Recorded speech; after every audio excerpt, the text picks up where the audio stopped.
Pemirsa, selamat berjumpa dalam program Dialog Khusus. Air memang sangat penting bagi kebutuhan hidup. Turut terlibat aktif dalam konservasi sumber daya air tentunya tidak kalah penting. Nah pemirsa, dalam dialog khusus kali ini kita akan berbincang terkait dengan bagaimana upaya bukan saja pemerintah Provinsi Jawa Timur, tapi seluruh elemen masyarakat dalam turut berpartisipasi aktif dalam ikhtiar konservasi sumber daya air di mata air Umbulan di Pasuruan ini. Nah, nanti kami akan berbincang dengan berbagai narasumber yang terlibat aktif dalam upaya konservasi sumber daya air ini, pemirsa.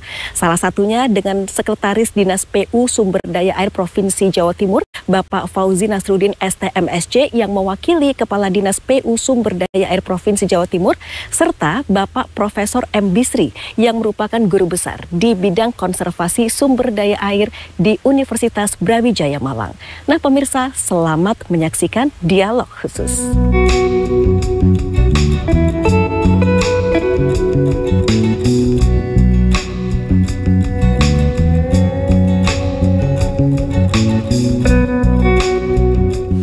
Ya, Pak Fauzi, Prof. Bisri, terima kasih sudah menyempatkan untuk kita bisa berbincang di sini terkait dengan konservasi air, utamanya adalah di mata air Umbulan ini. Prof, saya ke Pak Fauzi dulu.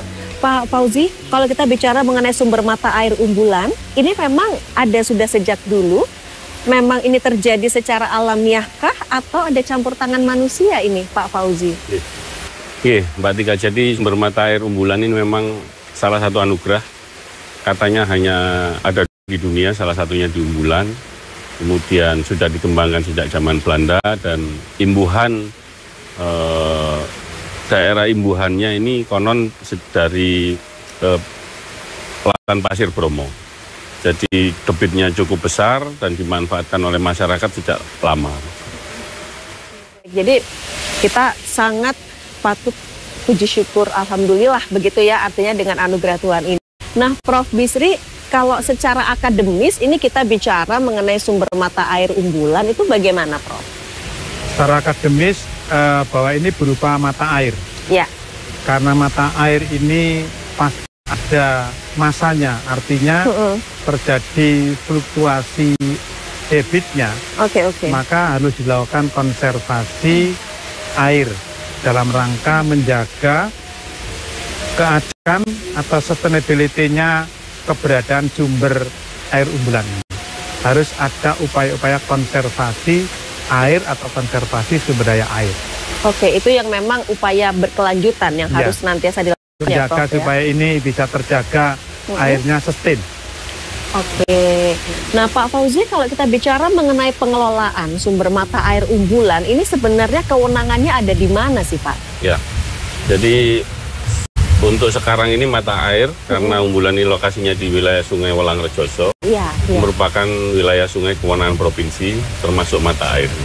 Untuk saat ini Umbulan ini luas daerahnya 1,1 hektar, sudah disertifikatkan dan kami berwenang untuk mengelola mulai dari mata air hingga ke pembagian airnya untuk berbagai kebutuhan yang dimanfaatkan. Kalau kita bicara mengenai tugas utama dari yang memang berwenang untuk mengelola ini, apa sebenarnya tugas utamanya sendiri, Pak Fauzi? Yang pertama tentu pemerintah Provinsi Jawa Timur berkepentingan agar mata air ini debitnya tetap atau tidak turun, sehingga bisa dimanfaatkan. Terus yang kedua, pemerintah Provinsi Jawa Timur juga melalui kami Dinas PU Sumber Daya Air, kita mencoba mendaya gunakan ini untuk berbagai kepentingan. Ada 2 PDAM, kemudian ada daerah irigasi juga yang memanfaatkan, masyarakat juga, kemudian untuk perikanan juga memanfaatkan mata air. Ini yang kita coba seimbangkan pengelolaannya agar bisa dimanfaatkan bersama-sama.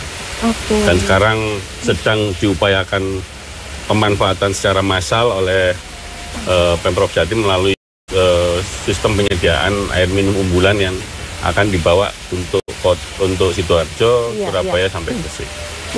Berarti sebenarnya kalau masyarakat begitu, Pak, yang menikmati dari Umbulan, mata air Umbulan ini tersebar itu di mana aja sih?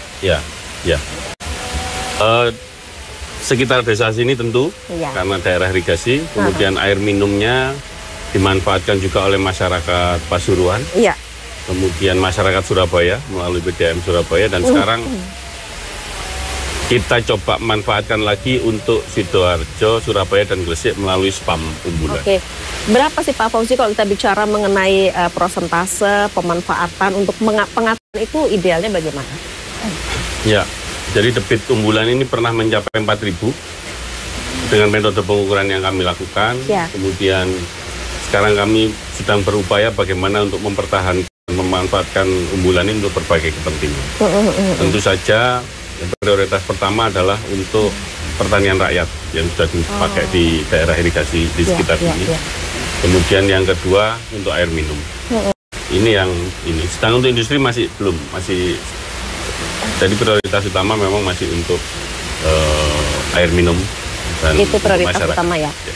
Ini sebenarnya semakin lama itu debitnya semakin baik, semakin banyak atau semakin berkurang, gimana Pak Fauzi? Kalau kualitasnya cenderung tetap karena memang sumbernya bagus sekali, layak minum. Kalau untuk kuantitasnya ini memang tantangan bagi kami, bagi pemerintah provinsi untuk membuat jumlah airnya ini bisa dimanfaatkan oleh sebanyak mungkin masyarakat. Prof Bisri, kalau kemudian kita bicara mengenai kuantitas, taruhlah yang bisa dikatakan agak berkurang begitu ya Pak Fauzi ya, itu kenapa sih sebabnya Prof? Ya, jadi kalau melihat di sumber air umbulan ini kan secara kualitas relatif tetap. Kuantitasnya itu cenderung menurun, itu pasti. Karena terjadi perubahan tata guna lahan di atas. Kan sumber air umbulan punya catchment area, punya daerah tangkapan dia. Daerah tangkapannya itu kalau dulu misalnya hutan, itu kan airnya tertahan masuk ke tanah, dia akan mensuplai air umbulan. Sekarang sudah ada banyak permukiman dan seterusnya, sehingga terjadilah air yang mestinya hujan 100%, kalau dulu kalau masih tetap hutannya itu kan sekitar 50% masuk ke tanah. Dia akan mengisi mata air ini. Tapi sekarang yang ke permukaan sudah lebih banyak dibanding yang masuk ke tanah. Makanya harus ada upaya teknologi konservasi air yang bisa dibagi dua, artificial recharge dan natural recharge. Natural recharge itu ya konservasi air yang reboisasi, penghutanan kembali di atas. Tentunya pemirsa, pemerintah juga memiliki berbagai upaya untuk bisa mengerem laju penurunan debit air di umbulan. Seperti apa? Tetaplah bersama kami dalam dialog khusus. Kami akan kembali sesaat lagi.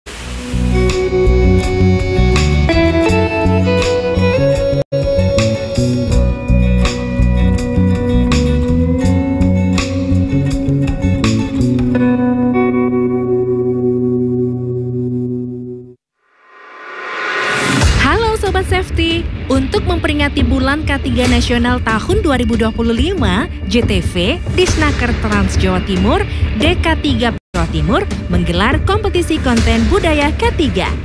Ada 3 kategori yang dilombakan. Kategori pertama, kompetisi video konten pendek K3. Berikut persyaratannya. Kategori kedua, kompetisi inovasi K3 perusahaan. Berikut persyaratannya.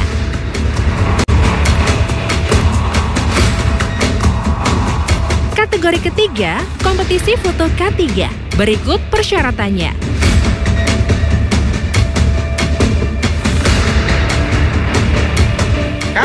Untuk info lebih lengkap dan tata cara pendaftaran, bisa scan QR Code ini.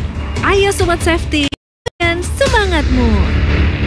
The association decided to do the Gelora Bung Karno Stadium as the home base of the Indonesian football team for matches within the country. Ya pastinya kita selalu mengingatkan pengelola GBK bagaimana perawatan rumput itu sangat penting. They did the on Monday, even as containment measures still are missing, and expect these numbers to rise. Presiden sangat concern dengan digitalisasi. Presiden ingin layanan-layanan publik dilakukan secara transparan melalui digitalisasi. Bagi Megawati, gelar MVP putaran ketiga ini adalah gelar MVP untuk kedua kalinya. Nikola Jokic catat triple-double di 23 poin, 17 rebound, dan 15 assist. AC Milan sukses meraih trofi pertamanya di musim ini, yaitu trofi juara Supercoppa Italiania. PSSI Senin kemarin mengumumkan pemecahan Sintayong dari kursi pelatih kepala timnas Indonesia.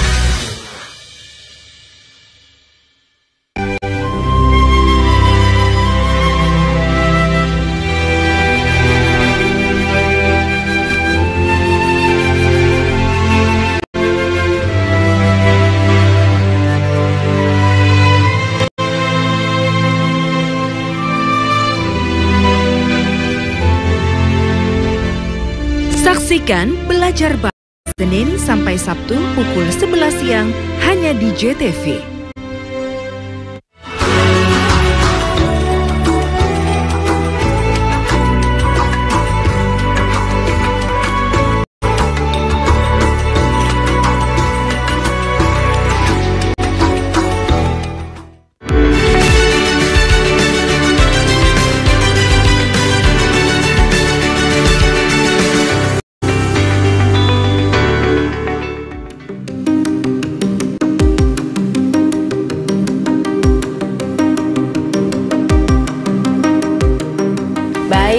Pemirsa, kami sekarang sudah ada persisnya kalau pemirsa kepengen tahu ya Prof. Bisi, Pak Fauzi, ini seperti apa kemudian mata air Umbulan? Ya seperti inilah begitu ya yang ada di Pasuruan.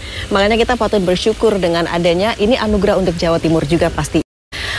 Prof, betul ini rezeki. Prof begini, sebenarnya kalau kita bicara soal penurunan debit air di Umbulan, ini apakah dominan faktor manusia sih Prof? Iya ya. Rusaknya bumi kan karena manusia. Itu gimana tuh? Artinya masyarakat itu harus memahami apa sih kemudian supaya tidak mereka menjadi yang disalahkan begitu ya. Khususnya dalam hal penurunan debit air di Umbulan. Harus ada edukasi dan literasi. Bagaimana mengelola kawasan Umbulan ini secara sesuai mendekati yang lama lah. Sama dengan yang lama. Kalau yang lama kan bentuknya nggak ada, hutannya masih rimbun, masih, nah sehingga air masuk ke tanah itu nggak ada gangguan. Nah sekarang seiring waktu, seiring zaman terjadi perubahan fungsi lahan atau tata guna lahan. Yang semua hutannya banyak, yang semula itu resapannya bisa masih cepat, sekarang karena tata guna lahan berubah, banyak penduduk, maka airnya yang resep semakin berkurang. Maka terjadi surface runoff, aliran permukaan lebih tinggi dibanding air yang masuk infiltrasi perkolasi ke bawah. Maka karena kondisi sudah seperti ini dan memang tidak mungkin dihindari, maka harus ada teknologi namanya artificial recharge. Jadi memasukkan air dengan teknologi buatan. Oke, baik. Sekarang kita tanya dulu nih ke Pak Fauzi. Pemerintah sudah melakukan upaya apa begitu ya Prof ya? Pak Fauzi, ini kalau pemerintah Provinsi Jawa Timur, upaya-upaya apa yang dilakukan untuk menekan laju penurunan dari debit air di Umbulan ini? Ya, artificial recharge ini yang harus kami catat benar-benar ya. Karena memang selama ini upaya-upaya itu masih belum terkoordinasi secara bersama-sama dan masif. Kami sudah melakukan penanaman pohon, itu mungkin ada di beberapa tempat, kemudian edukasi dan literasi itu pun mungkin di beberapa tempat dan dilakukan oleh beberapa perusahaan, jadi belum sampai ke gerak bersama. Kemudian kami punya peraturan gubernur tentang konservasi air Umbulan, ini yang pertama diharapkan bisa jadi payung untuk bergerak bersama-sama. Terus yang kedua di tahun ini kami akan mencoba untuk membangun artificial recharge ini secara massal. Dengan melibatkan masyarakat. Jadi bukan hanya pemerintah yang turun untuk membawa proyek dan mengerjakan, tapi kami harap masyarakat yang mengerjakan. Dengan ini edukasi, literasi itu nanti masyarakat pun akan tahu betapa pentingnya mata air ini untuk kehidupan bersama. Baik, Prof. Bisri, artificial recharge ini kita bicara keunggulan, kita bicara konsep, seperti apa idealnya? Artificial recharge itu kan teknologi buatan manusia untuk memasukkan air sebanyak-banyaknya ke bumi. Maka pilihan teknologinya cukup banyak. Bisa embung, atau waduk, atau polder, atau busem, atau retribution itu adalah teknologi yang besar. Tapi memakan biaya yang besar. pemeliharaan yang besar, lokasi yang cukup strategis dan lokasinya harus mengeluas. Ada teknologi yang ini sudah dirintis dan mau dilaksanakan. Tidak hanya dirintis saja, tidak hanya program aja, diskusikan aja. Mau membuat artificial recharge berupa sumur injeksi sejumlah 300 buah. Itu kan luar biasa. Oke. Tadi diskusi tadi kita merencanakan 1.300 sumur injeksi yang tersebar di daerah tangkapan sumber air mata air Umbulan. Iya. Awalnya 3 tahun ini. Sehingga itulah upaya konkret dari pemerintah Jawa Timur untuk mengatasi jika terjadi penurunan debit di mata air Umbulan. Oke, tapi memang harus seperti itu ya, artinya kita bicara soal sumur resapan, penanaman hutan kembali, artinya itu memang metode-metode konservasi sumber daya air yang memang pas, ideal untuk dilakukan. Betul, sebenarnya banyak sih itu, buat bendungan misalnya, bomnya, tapi kan biayanya mahal. Oh, baik. Kos sosialnya tinggi. Paling simpel ya dimulai dari yang gampang dulu, yaitu sumur injeksi. Oh, oke. Kita cari teknologi yang tidak risiko, biaya tidak mahal, ada pemberdayaan masyarakat. Jadi lebih mudah. Dicoba dulu nanti ini. Nanti hasilnya kayak apa? Dievaluasi. Pak Fauzi, sebenarnya kalau kita bicara mengenai edukasi kepada masyarakat dan pentingnya kolaborasi seluruh pihak, itu bagaimana kemudian langkah dari pemerintah Provinsi Jawa Timur? Sudah sampai di tahap mana sekarang? Ya, masyarakat sebenarnya sangat concern dengan mata air Umbulan. Dulu pernah ada gerakan Rejoso Kita, kemudian ada juga CSR dari beberapa perusahaan yang concern untuk konservasi di Umbulan. Saya rasa itu juga sudah bagus, cuma tinggal volumenya atau masalnya ini yang perlu kita buat agar dia bisa bergerak bersama-sama. Tapi ada beberapa yang artinya ada kelompok masyarakat konservasi, pecinta lingkungan begitu ya. Mereka juga sudah aktif loh Pak Fauzi untuk pihak swasta juga mereka sudah aktif juga ini untuk mereka memiliki kontribusi yang luar biasa juga dalam konservasi sumber daya alam atau air juga. Bagaimana Pak Fauzi melihat? Ya, betul sekali. Ada banyak sekali kelompok-kelompok yang bekerja di daerah aliran sungai Rejoso, khususnya di Umbulan ini. Hanya saja memang itu tadi mungkin akan berdampak kalau dilakukan secara massal dan bersama-sama. Ada beberapa contoh mereka berhasil melakukannya di satu desa atau di beberapa lokasi di beberapa area. Contoh-contoh inilah yang kalau memang bagus akan kita aplikasi di sekitar mata air Umbulan atau di desa di atasnya, sehingga misi menghidupkan mata air yang sudah mati, tidak hanya di Umbulan saja, ini bisa. Karena memang gerakannya masih ada di beberapa tempat, kita akan coba buat itu bersama-sama di tempat-tempat lain di hulu mata air Umbulan. Oke, Pak Fauzi, begini, Dinas PU Sumber Daya Air Provinsi Jawa Timur, bagaimana juga untuk mengajak teman-teman pihak swasta, pengusaha begitu ya, mereka juga untuk berpartisipasi. Taruhlah mungkin sekarang ya belum yang begitu banyak. Artinya nanti supaya lebih bisa meningkat lagi begitu loh partisipasi mereka untuk menjaga terkait dengan air. Ya, tentu. Kami ada TKPSDA, Tim Koordinasi Pengelolaan Sumber Daya Air, secara kelembagaan yang mengelola di wilayah Sungai Wolang Rejoso. Kemudian di Kabupaten Pasuruan ini saya juga catat ada Forum Das Rejoso yang anggotanya juga lebih banyak lagi teman-teman dari sektor swasta dan perusahaan. Dari sini nanti yang akan kita rumuskan rekomendasi dan kebijakan. Apa yang harus mereka lakukan, di mana, seberapa banyak untuk sama-sama memberikan dampak bagi Das Rejoso ini.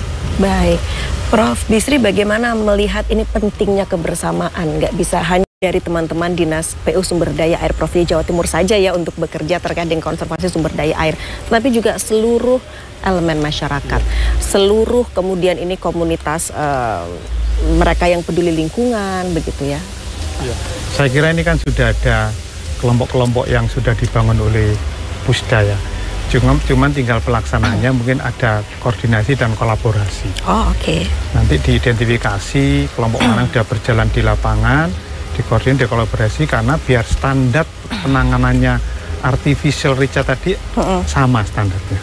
Tidak sendiri-sendiri. Kalau nanti sendiri-sendiri, ya hasilnya tidak terlihat secara bagus.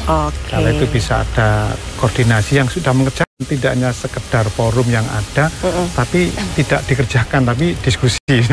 Kalau bisa kan yang sudah tadi itu diskusi langsung action ya? Oke. Itu dikoordinir, dikolaborasikan, sudah mengerjakan apa, nanti yang belum pemerintah yang mana, sehingga nanti bisa dibagi zonasi juga kan, per wilayah ini siapa yang nangani dengan pola yang hampir mirip, supaya teknologinya itu sama, sehingga semua bergerak sama untuk kelanggengan sumber air umbulan. Sebelum ke Pak Fauzi, Prof. Bisri, bagi Prof. Bisri sendiri pentingnya kemudian mengajak atau mengikut sertakan masyarakat dan pengusaha, dilibatkan mereka terkait dengan konservasi sumber daya air, padahal pemerintah itu kan juga sudah memiliki struktur sampai ke desa-desa. Kalau kita, karena gini, ada satu tulisan, water is everybody business. Water is everybody business. Air itu urusan semua orang. Kalau diurus pemerintah tok, saya yakin nggak mampu. Jadi itu sangat bagus sekali, sehingga air diurus banyak orang supaya bisa segera selesai, karena saking luasnya cakupan tangkapan air ini. Maka harus diurus bareng-bareng, leadernya otomatis pemerintah. Jadi seperti itu ya. Baik, Pak Fauzi, bagaimana kemudian Pak Fauzi memaknai pentingnya melibatkan masyarakat dan pengusaha terkait dengan konservasi sumber daya air ini, padahal pemerintah juga sudah memiliki struktur sampai ke desa. Ya, jadi kadang yang belum kita lakukan, kita pintar membangun, kita pintar membuat, tapi yang belum kita lakukan ini adalah memelihara. Jadi untuk memelihara ini akan sangat efektif kalau masyarakat setempat yang terlibat. Karena mereka tahu pentingnya barang itu, mereka juga merasakan manfaatnya, tentu mereka tidak akan keberatan untuk ikut membangun. Sehingga melibatkan masyarakat, kemudian perusahaan yang juga mendapatkan manfaat dari daerah aliran sungai, ini menjadi sangat penting. Pemerintah tentu saja seperti yang disampaikan Profesor tadi, kami ada di depan, kami mungkin akan menjadi trigger juga, pemicu, gitu. Tapi kalau itu sudah berjalan bagus, masyarakat akan mengambil perannya sendiri bersama dengan perusahaan. Ini yang situasi ideal lah yang kita harapkan. Ya, tentunya harapan kita semua adalah sukses terkait dengan langkah-langkah yang sudah diikhtiarkan untuk konservasi sumber daya air. Terima kasih ya atas bincang-bincangnya Bapak Fauzi Nasruddin STMSC, Sekretaris Dinas PU Sumber Daya Air Provinsi Jawa Timur, yang pada kesempatan ini mewakili Bapak Kepala Dinas PU Sumber Daya Air Provinsi Jawa Timur. Terima kasih juga Bapak Profesor M. Bisri, Guru Besar Konservasi di bidang Sumber Daya Air Universitas Brawijaya Malang. Nah pemirsa, pastikan Anda tetap bersama kami. Sesaat lagi Dialog Khusus akan kembali hadir ke hadapan.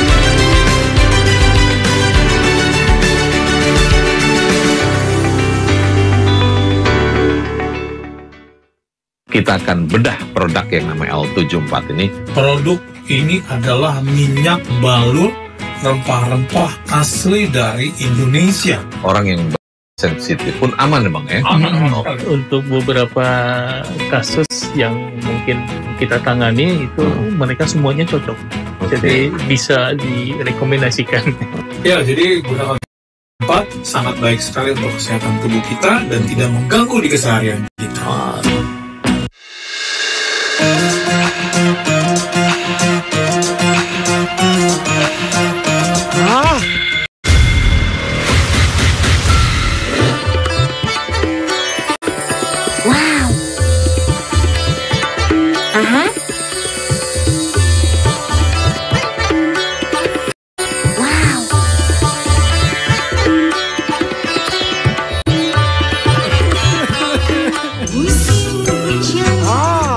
Mantap suaranya. Dahut goyangannya. Stasiun dangdut digoyang sama dahut. Bagi Megawati, gelar MVP putaran ketiga ini adalah gelar MVP untuk kedua kalinya. Nikola Jokic catat triple-double di angka 23 poin, 17 rebound, dan 15 assist. AC Milan sukses meraih trofi pertamanya di musim ini, yaitu trofi juara Supercoppa Italiania. PSSI Senin kemarin mengumumkan pemecatan Sintayong dari kursi pelatih kepala timnas Indonesia. Dari 150 kali gempa tersebut, 2 diantaranya memiliki kekuatan signifikan. Selama ini pabrik rumahan tersebut memproduksi arak jenis Trobas tanpa izin. Untuk keripik singkong dan jagung ini sangat murah meriah. 5 kapal penumpang ini diberangkatkan secara bergiliran sejak pagi hingga petang. Para tersangka memalsukan beras SPHP yang dikemas menjadi beras premium. Dugaan sementara kebakaran dipicu oleh korsleting kelistrikan mobil. Saksikan Jatim Awan hanya di JTV.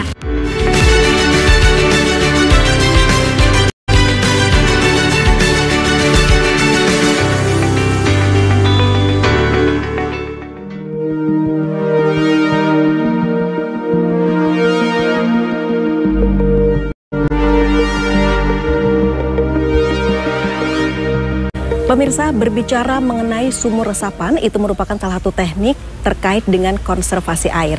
Nah, seperti apa kemudian kalau kita berbicara sumur resapan yang ada di wilayah ini?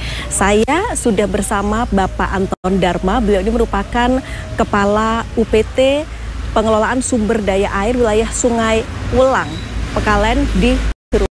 Pak Anton, sehat ya? Alhamdulillah. Meskipun sehat, selalu berkeliling begitu untuk menyaksikan atau untuk melihat, mengevaluasi sumur resapan yang ada di wilayah ini. Pak Anton, kalau kita bicara mengenai sumur resapan yang ada di sini, seperti apa? Artinya ada berapa banyak yang sudah ada di sini? Mungkin kita bisa langsung ke sini apa? Jadi program kami itu, kami sudah memasang atau menginstal 4 titik sumur resapan di selatan bagian sumber umbulan. Sementara program kita nanti di 2025 akan menginstal 300 sumur resapan di bagian hulu dari sumber umbulan. Oke, baik. Kenapa kemudian memilih di lokasi ini?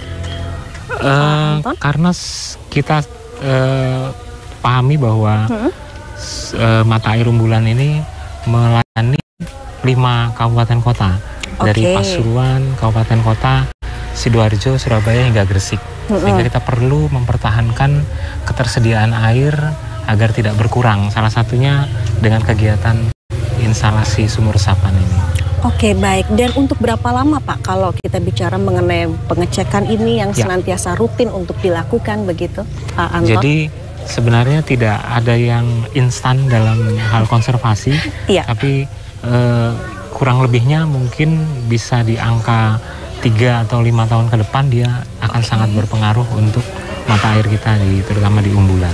Oke, seperti itu ya. Jadi memang untuk saat ini masih 4 karena kan memang itu berkelanjutan ya, Pak Anton, untuk program ini.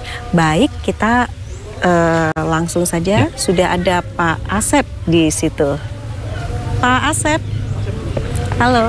Halo, selamat siang Ibu. Selamat siang Bapak Asep Mulyana, yang memang Bapak sudah sangat berpengalaman untuk menghandle yang namanya sumur resapan. Pak, kalau kita bicara mengenai sumur resapan itu sebenarnya seperti apa sih teknisnya? Ada ketentuannya, harus seperti apa mungkin lebarnya, kemudian kedalaman? Oke, baik. Sebetulnya sumur resapan itu sebuah konsep ya, sebetulnya konsep buatan ya. Agar air hujan itu bisa masuk ke dalam tanah, menjadi cadangan air tanah yang notabene nanti akan keluar menjadi mata air dan menjadi air sungai. Baik. Sumur resapan ini sebetulnya mengganti peranan daripada humus yang ada di hutan-hutan gitu ya. Karena kita seperti di wilayah ini tidak ada humus sama sekali. Artinya hujan berapapun banyaknya dia tidak akan pernah masuk ke dalam tanah dan akan mengalir menjadi aliran air permukaan atau istilahnya runoff. Nah, sumber resapan ini seperti dilihat bahwa di kawasan ini tidak bisa diresapkan airnya, untuk itulah dibuat sumur resapan. Harapannya air-air yang dari talang rumah, dari jalanan, dari halaman itu bisa masuk ke dalam sumur resapan seperti ini, Bu. Jadi kalau kita lihat airnya masuk ke sini, masuk ke dalam tanah, dipaksa dia masuk ke dalam tanah dan menjadi air tanah yang keluar di mata air di hilirnya. Nah, desain sebetulnya sumur resapan desain kalau ini 2x2x2. Tetapi sebetulnya sumur resapan tidak perlu harus 2x2x2. Kalau ibu misalnya di rumah hanya punya halaman kecil, cukup 30 cm kali 30 cm dalam 30 cm. Jadi menyesuaikan hanya dengan lokasi, dengan jumlah air yang akan ditampung. Jadi kalau saya punya analogi dengan dimensi itu, kalau kita punya ceret cukup untuk 3 gelas kopi, Jadi kalau kita disiapkan 5 gelas kopi, gelas kan percuma karena tidak akan keisi. Baik. Nah, baik. Terkait dengan kedalaman dan sebagainya, sekali lagi itu dimensi terkait ukuran tidak ada menjadi sesuatu yang baku.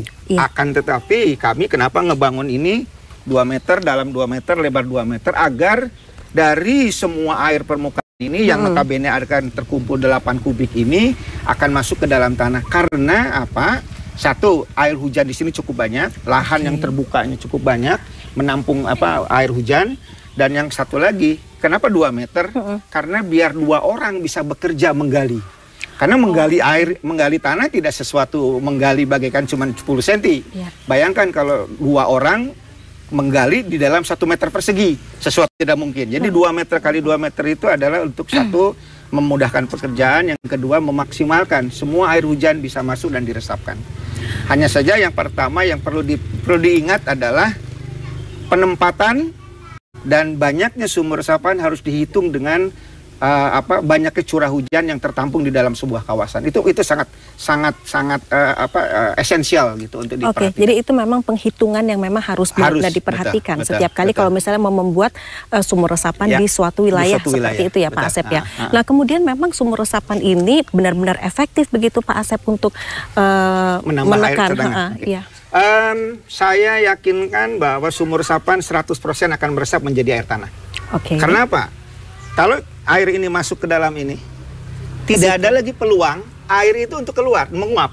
Menguap aja tidak mungkin. Baik. Artinya setelah masuk, pasti dia meresap ke dalam tanah. Nah, itulah yang jaminan saya bahwa sumur resapan ini yang paling efektif. Efektif, efisien, instan, ekonomis, murah, dan juga ramah lingkungan. Ini pendekatan sumur resapan terkait dengan konservasi air dan lahan. Oke, kalau bicara mengenai pemilihan lokasi, sebenarnya ada tidak maksudnya ada persyaratan-persyaratan tertentu yang harus memang diperhatikan ketika mau membuat sumur resapan ini, Pak Asep? Itu juga esensial, penting sekali. Seperti contoh, ini sumur resapan satu ini, ini sudah sangat tepat penentuan pemilihannya. Yang pertama, kita harus tahu aliran air run-off atau air run-off itu air larian. Jadi kita lihat air dari sebelah sana. Dia air hujan itu dari jalan dan sebagainya, dari atap rumah akan jatuh ke halaman dan akan masuk ke sini. Ini sebagai bukti manfaatnya dalam menampung seluruh air. Yang kedua, dari inlet yang satu di sebelah kiri belakang ibu ada jalan, ada miringan, lereng dan sebagainya. Dari rumah sebelah sana dia akan masuk ke sini dan ini masuk semua ke sini sehingga akumulasi semua air hujan yang jatuh di kawasan ini akan tertampung. Dan satu poin lagi, contoh yang baik ini, yang pertama kita tidak melihat ada genangan di sini. Artinya semua hujan, saya nggak tahu mungkin tadi pagi atau kemarin sore ini hujan, sekarang kering. Mudah-mudahan juga kita bisa kontrol sebetulnya, kita bisa angkat ini, kita bisa lihat di dalamnya itu seperti apa. Bisa dilihat dari sini lihat dari sini bisa diangkat. Baik. Definisinya namanya juga sumur resapan, bukan sumur gali. Artinya sumur yang digali agar air itu meresap. Jadi harus kering, baru dikatakan sumur resapan itu fungsi baik. Kalau kita bicara juga ini mengenai sumur resapan, artinya ada standarnya atau tidak atau bagaimana? Tadi saya sampaikan yang dibangun di sini kan 2 meter kali 2 meter dengan tujuan agar optimal sesuai dengan jumlah air hujan yang masuk. Yang kedua juga untuk 2 orang bisa bekerja. Nah, untuk ukuran-ukuran tidak ada batasan sebetulnya. Sekali lagi, misalnya di halaman rumah kita cukup kecil, atap rumah kita juga relatif kecil, misalnya rumah tipe 36 atau 45 gitu, cuman jumlah air juga tidak banyak. Jadi cukup 1,5 meter kali 1,5 meter dalam 1,5 meter atau 1 meter lebar panjang 1 meter dalam 1 meter. Itu sudah 1 kubik kita menyimpan air. Jadi sangat silahkan. Itu desain tidak terlalu harus bulat, boleh kotak boleh, segitiga boleh. Itu ya. Tidak ada masalah. Baik. Sepanjang fungsinya menampung air, menahan air dan memasukkan meresapkan air. Itu sumur resapan. Jadi seperti itu ya Pak Asep Mulyana. Baik, terima kasih atas informasinya Pak Asep Mulyana. Pastinya ini sangat bermanfaat bagi pemirsa dan juga warga masyarakat. Jadi pemirsa pastikan bahwa Anda sudah jangan ragu lagi untuk bisa membuat sumur resapan. Karena sumur resapan ini ternyata bisa dibuat oleh siapapun dan dimanapun. Begitu ya Pak ya, untuk lokasinya termasuk di drainase. Di drainase, silakan di halaman rumah, silakan. Baik. Jadi pastikan Anda semakin yakin pemirsa untuk berpartisipasi atau berperan aktif terkait dengan konservasi air. Tetaplah bersama kami, pemirsa. Dialog Khusus akan kembali sesaat lagi.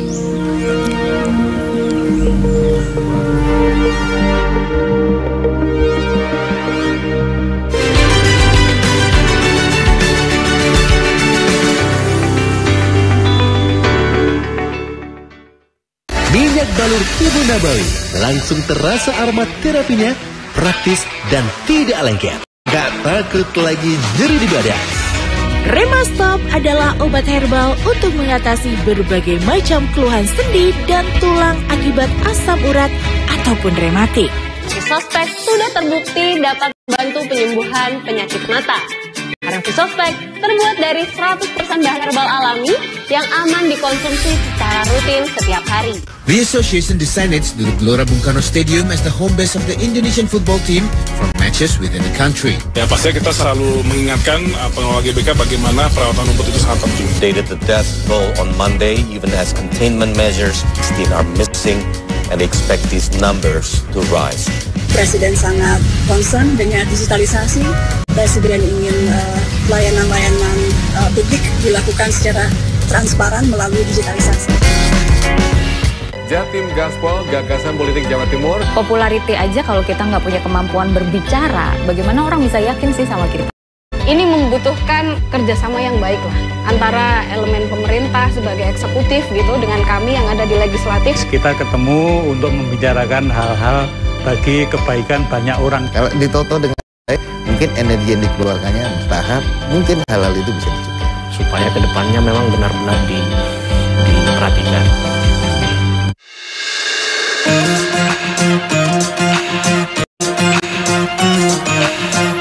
Wow.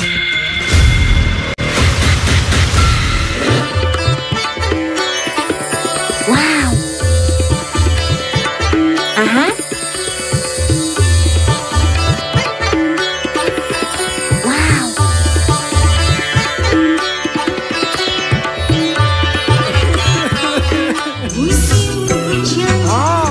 Mantap suaranya.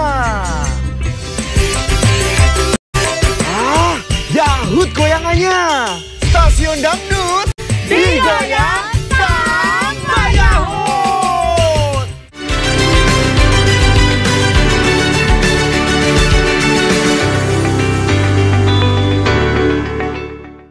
Ya pemirsa, ternyata Kepala Desa Galih, Kecamatan Pasrepan, Kabupaten Pasuruan, Bapak Eko Miwanto memiliki peran yang sangat luar biasa dalam upaya konservasi air di kawasan unggulan, yaitu di Hulu Das Rejoso. Seperti apa kemudian peran Bapak Eko Miwanto? Pak Eko, ya. Sehat-sehat? Alhamdulillah. Baik, terima kasih ya Pak sudah bersedia untuk berbincang dengan kami. Ya. Ini terkait dengan ikhtiar atau upaya teman-teman untuk melestarikan air.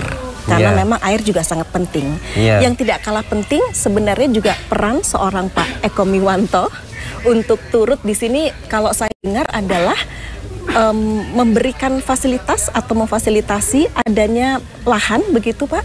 Iya. Bisa diceritakan seperti apa Pak Eko?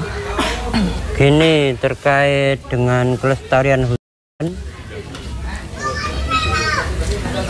di sini ada lahan kering dan alhamdulillah turut sertanya dari Yayasan Sekolah Konang untuk membantu Desa Galih untuk pelestarian dan penanaman berbagai macam jenis tanaman-tanaman dan bertujuan untuk berkelanjutan.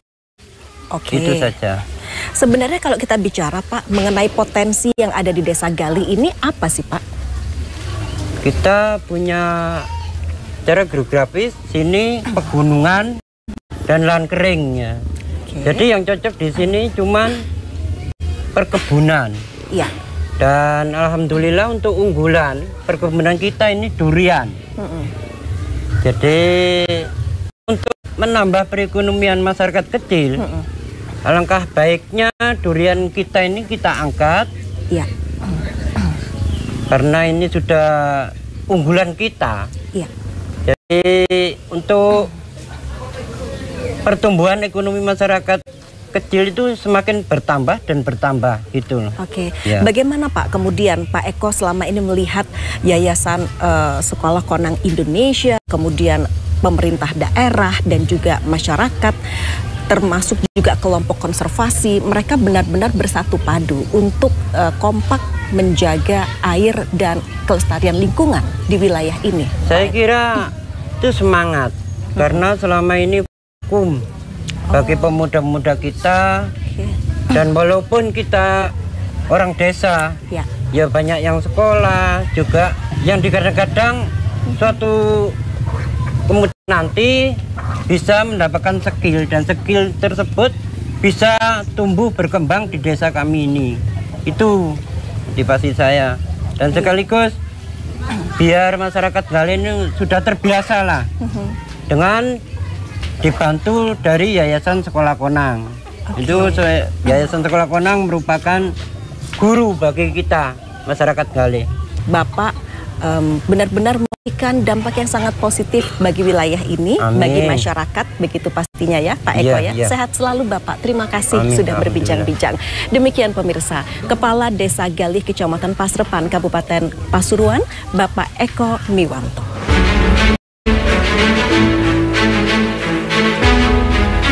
Pemirsa, berbicara mengenai konservasi air di kawasan Umbulan atau lebih tepatnya di Hulu Das Rejoso, tentu tidak bisa dipisahkan dari peran Yayasan Sekolah Konang Indonesia.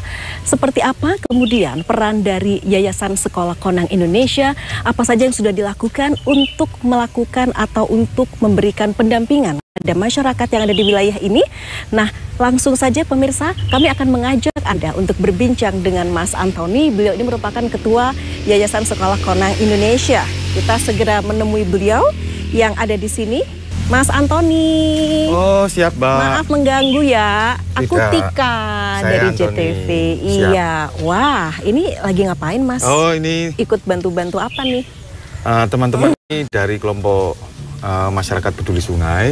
Oh, oke. Yang memang difasilitasi khusus oleh Pak Kepala Desa, Kepala Desa Galih, Pak Eko, karena ada beberapa lahan yang memang harus dilakukan rehabilitasi.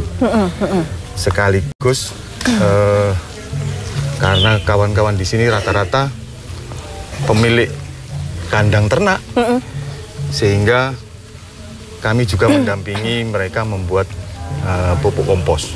Oh, oke, baik. Sehingga ini lahan pembibitan juga mengambil pupuk dari pupuk komposnya dari kandang terdekat. Oke. Begitu. Dan ini memang akan ditanam di beberapa kawasan yang kritis, khususnya yang disampaikan Pak Eko, memang 10-13 hektar itu akan menjadi zona khusus sebagai lestari desa. Hutan lestari desa. Mas Antoni, begini, sebelum lebih jauh kita membahas terkait dengan potensi di desa ini, kemudian masyarakatnya yang memang mereka juga sangat antusias ya Mas ya, turut berpartisipasi dalam konservasi air, kemudian lingkungan, hutan lestari desa. Saya kepingin tahu dulu nih, Yayasan Sekolah Konang Indonesia, bolehkah bercerita ini concernnya pelestarian lingkungan, konservasi, salah satunya juga air. Iya, itu gimana Mas Yayasan Antoni? Sekolah Konang itu logonya kunang-kunang. Oh. Dan kunang-kunang itu adalah bioindikator kualitas lingkungan yang paling baik. Oke, artinya logonya kunang-kunang itu ternyata ada dasarnya ya? Iya, betul. Karena kunang-kunang itu salah satu bioindikator kualitas lingkungan. Tentu saya akan tanya sama Mbak Tika, kapan terakhir melihat kunang-kunang, kan begitu. Oh, oke. Nampaknya sekarang sudah sangat langka ya, atau jarang gitu ya Mas? Itu menunjukkan kita berada di hunian atau di daerah dengan kualitas lingkungan yang seperti apa. Artinya kalau setiap kali musim hujan kita masih melihat kunang-kunang, berarti kita berada di lingkungan yang sehat. Kira-kira begitu. Dan khususnya kami berharap apa yang kami kerjakan, apa yang kami lakukan dengan kawan-kawan di sini itu memberi dampak positif terhadap lingkungan. Khususnya di Hulu Das Rejoso. Mengapa begitu? Karena Yayasan Sekolah Konang ini anggota TKPSDA atau Tim Koordinasi Pengelolaan Sumber Daya Air wilayah Welang Rejoso Dan kebetulan saya sendiri sebagai Ketua Komisi Konservasi. Baik, itu makanya kemudian sangat dekat ya dengan teman-teman atau warga yang ada di wilayah. Ya. Justru teman ngopi ya. Habis ini teman ngopinya nambah lagi dari JTV juga. Betul. Iya. Oke, Mas Antoni begini, kalau kita bicara pendampingan yang dilakukan oleh YSKI, itu sejak kapan sebenarnya? Sejak tahun berapa sih? Sebetulnya kami melakukan pendampingan itu sejak tahun 2020. 2020, betul. Itu merupakan kemitraan kami dengan Aqua Kebun Candi atau PT Tirta Investama Aqua Kebun Candi, Danone Group, dan sejak 2020 kami melanjutkan program yang sudah ada sebelumnya, tapi kita menggunakan standarisasi atau mekanisme yang berbeda, khususnya kayak komoditas utama misalnya durian, itu kita punya rorak. Kita tempatkan di ujung akar agar supaya hujan yang membawa air dan humus itu bisa terperangkap di situ dan bisa menjadi pupuk alami. Itulah kenapa 2023 kemarin merupakan kembalinya masa jaya Desa Galih sebagai desa dengan ikon durian. Gitu. Karena sebelumnya memang ada paceklik, ada persoalan pertumbuhan regeneratif kayak itu. Nah, itu yang kami upayakan sesederhana itu, tapi tentu ini akan harus kita lakukan dengan teknologi-teknologi yang lain, dan kami akan mengajak banyak mitra di sini, termasuk hari ini pun kami sudah kedatangan tamu dari kampus Tesia untuk menghitung bagaimana potensi ekonomi, bagaimana membuat perencanaan-perencanaan pembangunan di desa yang lebih baik, kira-kira begitu. Oke, baik. Mas Antoni, saya juga tertarik, nanti kita akan berbicara mengenai kompos, begitu ya? Bisa saya ke sana ya Mas Antoni ya? Oke, jadi supaya pemirsa juga tahu gitu ya. Ayo pemirsa, kita sama-sama ke Bank Kompos Lestari. Oke, ini Bank Kompos Lestari. Oh, sini loh. Ini teman-teman kebetulan lagi memproduksi. Oh, di sini ya, Mas ya? Ini kotoran kambing. Baru hanya kotoran kambing. Oh, ini, tapi sudah banyak begini ya? Oke, kita di situ ngobrolnya yuk Mas Antoni. Oke, Bank Kompos Lestari. Wah, ini darinya semacam menyimpan harapan indah begitu ya terkait dengan kelestarian alam termasuk air di wilayah ini. Gimana ini Mas Antoni? Seperti yang tadi saya sampaikan, teman-teman ini kita ajak berpikir tentang permasalahan yang ada karena budaya di sini merupakan pemukiman ternak. Jadi setiap rumah itu memiliki ternak paling tidak 1 sapi dengan 4 kambing rata-rata. Nah, sehingga kalau kita datang berkunjung ke rumah penduduk, itu persoalan-persoalan sanitasi, persoalan pelepasan gas metan itu menjadi hal yang boleh dibilang menjadi persoalan bila mana nanti banyak tamu dan segala.